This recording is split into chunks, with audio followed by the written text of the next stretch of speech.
It was the morning of July 14th, 2019, in Utica, New York. At exactly 7:20 a.m., a 911 call came in, reporting something police could hardly believe. Photographs of a teenage girl's body were being circulated online, shared in real time by the man who had killed her. The victim was 17-year-old Bianca Devins, a recent high school graduate with dreams of going to college. Hours earlier, she had been alive, excited, dressed for a concert in New York City. Now her image, lifeless, brutalized, was making its way across Discord and Instagram, sparking panic among her friends, disbelief in her hometown, and horror across the internet. This is where the story begins. Bianca had grown up in Utica, a Rust Belt city that rarely made headlines.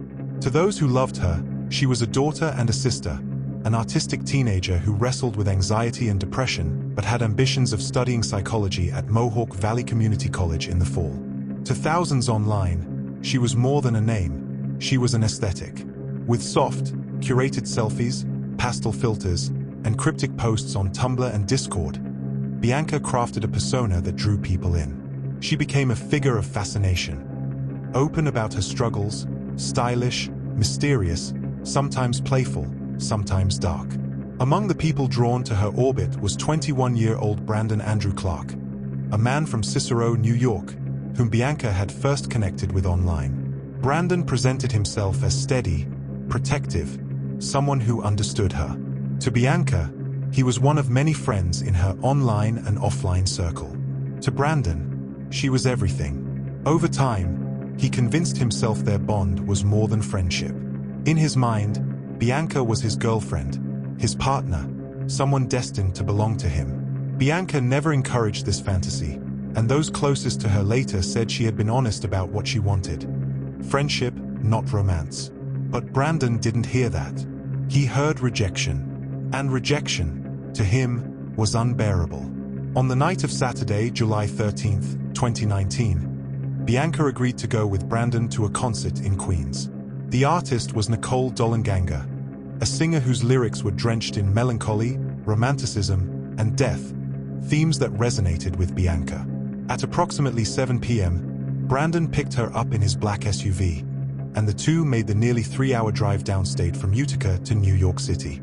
Bianca was excited for the show, but she wasn't going for Brandon. She was meeting up with another male friend, someone she had also known online. At the concert, Bianca laughed, leaned in, and spoke animatedly to her friend. For Brandon, watching from a distance, the moment was poison. He believed he was being humiliated, replaced. When the show ended around 11 p.m., the three left together, but by 1:30 a.m., Bianca and Brandon were alone again, heading back toward Utica on the dark, empty highways of upstate New York. The drive was tense. Brandon barely spoke. His hands tightened on the steering wheel, his jaw clenched. Bianca, tired, leaned against the window, unaware that Brandon's thoughts were unraveling into something lethal.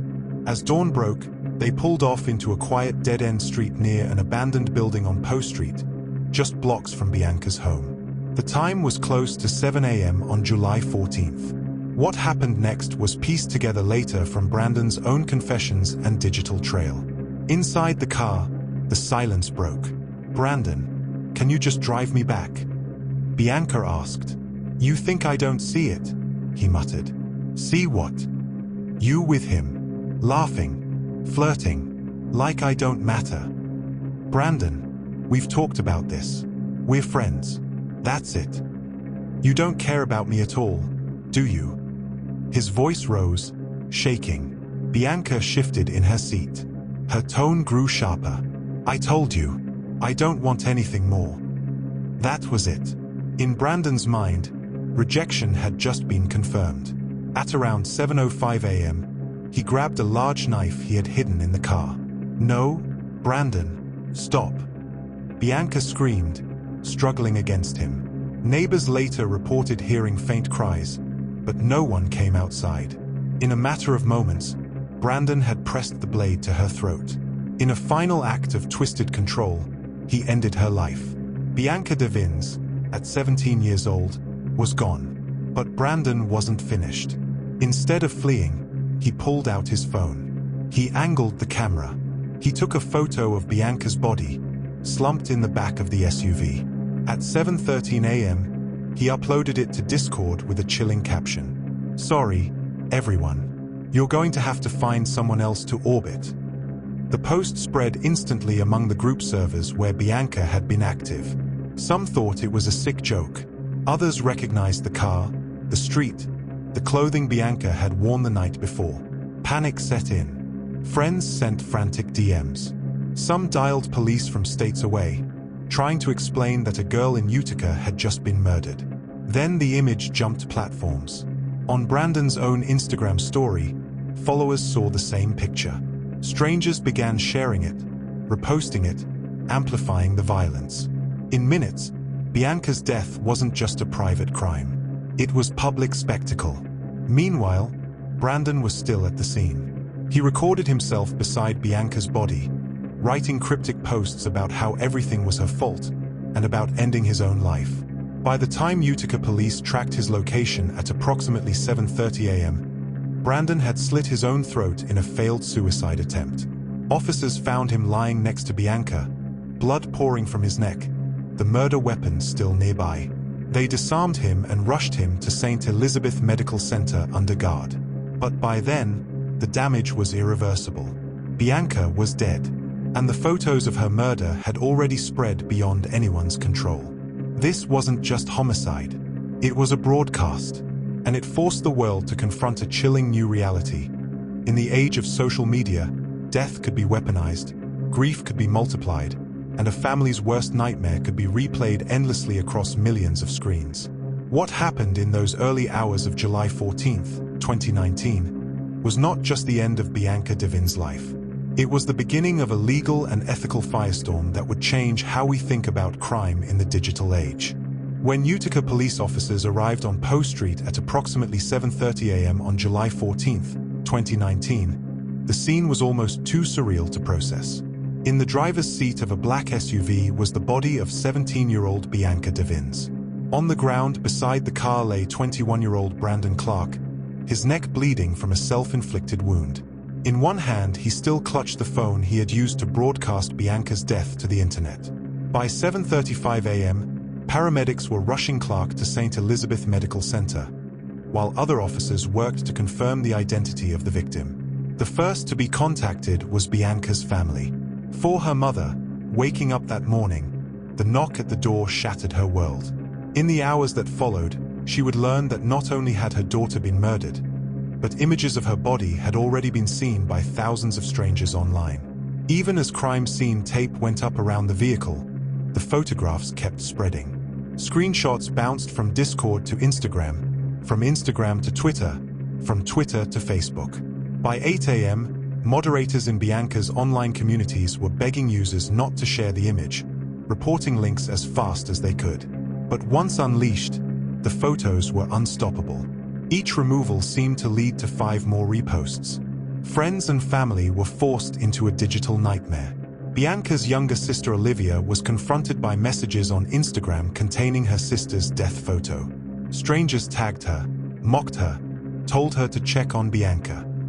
Every attempt to grieve was sabotaged by the knowledge that Bianca's final moments were being recycled, consumed, and joked about by people who had never met her. By the following day, July 15th, 2019, the case had gone national. News outlets across America were reporting not only on Bianca's murder, but on the chilling way it had been publicized. Headlines used words like Instagram murder and influencer killing. For many, it was the first time they had to ask, what happens when social media turns homicide into spectacle? The investigation moved quickly. Detectives combed through Brandon Clark's digital footprint, his Discord messages, his Instagram story, his search history. What they found was a portrait of obsession. In the days leading up to the concert, Clark had searched phrases like how to choke someone out and how to live stream murder. In his Notes app, he had drafted apologies to his family, blaming Bianca for what he was about to do. It was evidence that the killing wasn't spontaneous. It was premeditated. On July 15th, 2019, while recovering in the hospital under police guard, Brandon was officially arrested and charged with second-degree murder. He pleaded not guilty, but the mountain of digital evidence made his defense nearly impossible. The next year brought delays, hearings, and emotional testimony from Bianca's family. On February 10, 2020, Brandon shocked the courtroom by pleading guilty to the murder. He stood before Judge Michael Dwyer and admitted, "I took away Bianca's life. I thought I was entitled to her, but I was not." For a brief moment, it seemed the case was closed.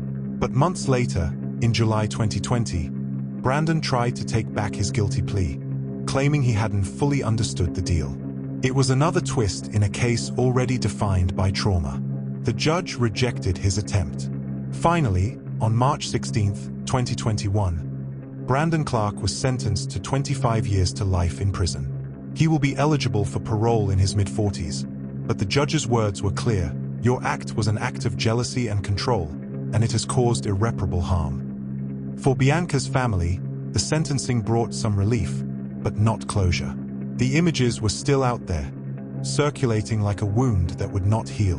Each time a stranger stumbled across one, or deliberately sent one to her family, the crime was committed all over again. It raised a haunting question. Why wasn't there a law to stop it?